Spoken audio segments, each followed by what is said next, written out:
प्रमद बर' सार बिथाङा बुंदोंमोन सासे मिनिस्टारनि न' लांगोनायाव थानानै सुसाइड जागोन थारैनो जामारगोन बायदि मोनदों नामा नोंथां? जों दिनै जि सुक्तिखौ खालामगोन बे सुक्तिया जुदि आखरे पालन जायाबा आं नोंनि न' लांगोनायाव थांना suicide खालामहैगोन। No. So therefore Pramod Boro is very expert on making false data. Ferenga Manaw Gedet Bitan 1200 kilometer road. बसुमतारिया मोनसे खोथा बुंदों मिडियायाव BPF नि दैदेनगिरिफोरा जौ लोंनानै डिसिसन लानानै खामानि मावो नाथाय UPPL नि दैदेनगिरिफोरा फिथाइ सामथाइ जानानै गाइखेर लोंनानैसो डिसिसन लाना खामानि मावो होनना बुङो बेनि सायाव मा फोरमायगोन? नङा UPPL नि दैदेनगिरिफोरा मिसा खोथा बुंनायाव एक नाम्बार बेखौ सबबो मिन्थिगौ दा UPPL नि दैदेनगिरिफोरा बिसायख'थिनि सिगां जेरैबादि प्रतिश्रुति होदोंमोन बे मोनसेबो मावनो हायाखै BTC आव जाय बिथांमोना जार्नालिस्ट हिसाबै सान हर एस ए मिडिया हिसाबै खामानि मावदों बिथांमोननो UPPL सरकाराव फैयोब्ला 6 मासनि उनावनो 10 कोटी जार्नालिस्ट वेलफेयार फान्डनि नामाव फैसा होगोन होनदोंमोन दा सों नों BTC ओनसोलनि सोरबा सासे जार्नालिस्टफोरा 10 कोटी फैसाखौ मोनबाय नामा आरो बेबादिनो बहुत मिसा खोथा बुंदों बिथांमोनहा जे आइजोफोरनो 75,000 रां होनायनि वान भट वान जब साफ्रोमबो फरायसाफोरनो साख्रि बाख्रि होगोन होननानै दा नाथाय बिथांमोनहा बेफोर प्रतिश्रुतिखौ मावाखै बिथांमोनहा मोनसेबो मावाखै आरो दिनै जुदि BTC आव नायोब्ला UPPL सरकार मावनाय जिखुनु जाया मोनसे कलेज UPPL सरकार मावनाय जिखुनु जाया मोनसे इउनिभारसिटि UPPL सरकार मावनाय जिखुनु जाया मोनसे हस्पिटाल UPPL सरकार मावनाय जिखुनु जाया गोदान मोनसे गामिनि दालां एग्जाम्पल हो दा UPPL आ एग्जाम्पल होनो हाया ओंखायनो बिथांमोनहा मिनिंलेस खोथाफोरखौ बिथांमोनहा बुंबाय थायो ओंखायनो बिथांमोनहा बुंबाय थाथों मिनिंलेस खोथाफोरखौ नाथाय रायजो राजाया जानसि खाफ्राबाय आरो रायजो राजाया मिथिगौ BTC ओनसोलना जे फैबाय थानाय समाव बिथांमोनहा BPF नो भट होगोन आरो फैबाय थानाय समाव BPF आ 100% सरकार दागोन मानोना UPPL नि दैदेनगिरिफोरा मिसा खोथा बुंनायाव बिराद एक्सपार्ट आरो बिथांमोना अनलि मिसा खोथाल' बुंनो हायो दा बेखौ रायजो राजाया गोरबो बिख्ला हाबखांजोब्बाय दिनै बिथांमोना प्रभिन्सियेलाइज खालामनो नांगौ स्कुलखौ प्रभिन्सियेलाइज जानायनि खोथाखौ बिथांमोनहा बुङा NDP फोरनि केसा पार्मानेन्टलि जोबनो नांगौ बे खोथाखौ बिथांमोनहा बुङा बिथांमोनहा कलेज इउनिभारसिटिखौ सरकारि खालामा बिथांमोनहा सेंग्रा सिख्लाफोरनो लाइमोनफोरनो साख्रि होआखै बिथांमोनहा BTR रेकर्डनि गेजेरजों माखासे दफा दंमोन बेफोरखौ मावफुंनाय कलेज इउनिभारसिटि गायसननाय बेफोर बबाव थांखो दा बिसायख'थिनि सिगां गोबां खोथा बुंदोंमोन दा बेफोर खोथाफोरखौ बिथांमोनहा बुङा दा फेरेंगा मानाव गेदेर बिथांमोनहा बायदिसिना सोरखौबा मा होनो अपमान खालामनाय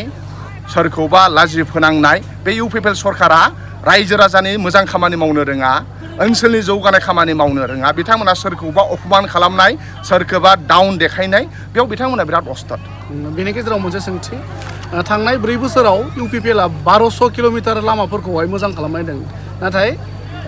BPF आ 17 बोसोराव जेबो मावनो हायाखैमोन एग्जाम्पल हो मा होनो एभिडेन्स हो जे UPPL फोरा मा मावदों बिसोर खुगायाव बिराद मावबाय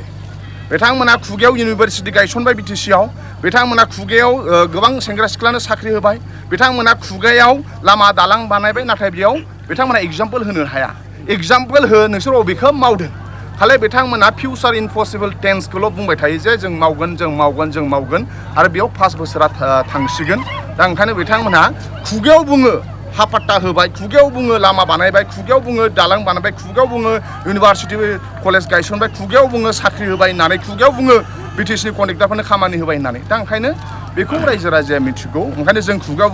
बुङा रियेल खामानि मावनायखौसो रायजो राजाया लुबैयो जोबथियाव मोनसे कुइसन सिडली बिधानसभा बियाबा उफ्रा बिसायख'थि जानो थांगासिनो दं बेनि थाखाय BPF आ माबायदि थियारि सिडली MLA कन्स्टिटुएन्सियाव 5 BTC नि समष्टि गोलैयो निसिमा काजलगाव चिरां दुवार 13 चिरां आरो सालाखाथि बे 5याव थांनाय MP इलेक्सनाव जोङो 3 देरहादों 5 BTC समष्टि गोलैयो Siddeley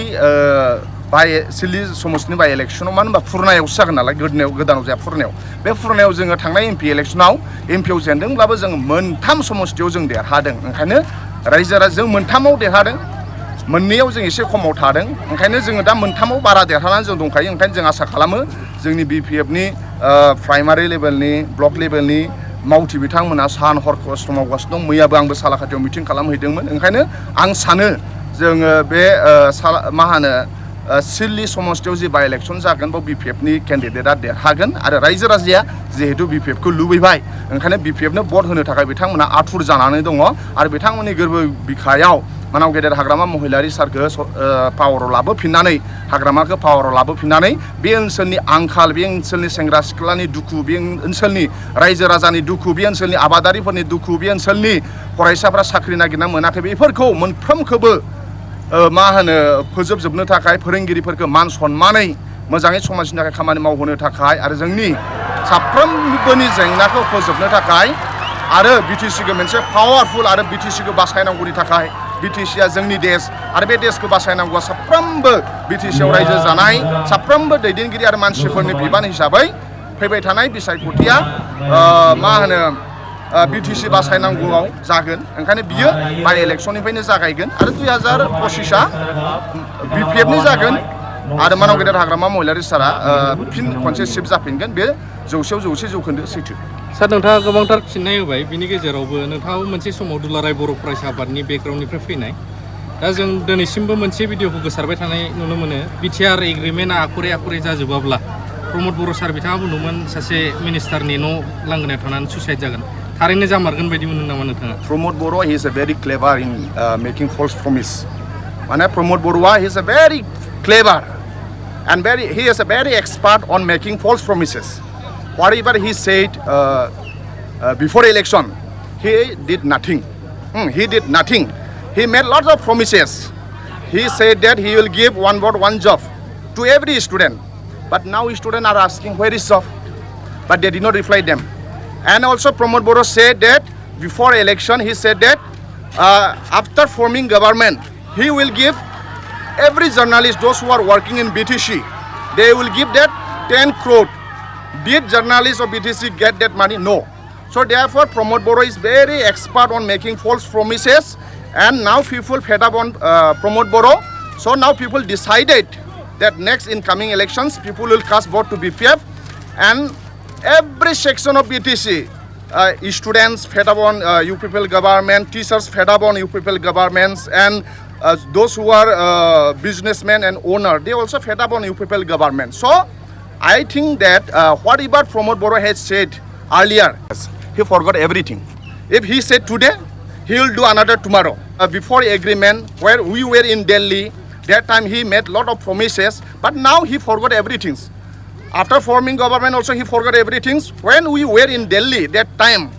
before the BTR agreement that time Pramod Boro made lot of promises but he forgot everything so therefore before election also he made lot of promises that he will do this but he forgot everything so therefore in BTC there is no any evidence that this thing is done by Pramod Boro there is no evidence they just made false promises they said that they done 1200 kilometer road they did these things but there is no evidence that this thing is done by Pramod Boro so I don't think so that Pramod Boro keep remember whatever he said earlier so before elections also he made lot of promises and now also he making lot of promises but people fed up on UPPL government and they have decided in upcoming BTC election or upcoming in and silly by elections people will ready to vote BPF and that this is sure that 1000 sure that people fed up on UPPL government and people fed up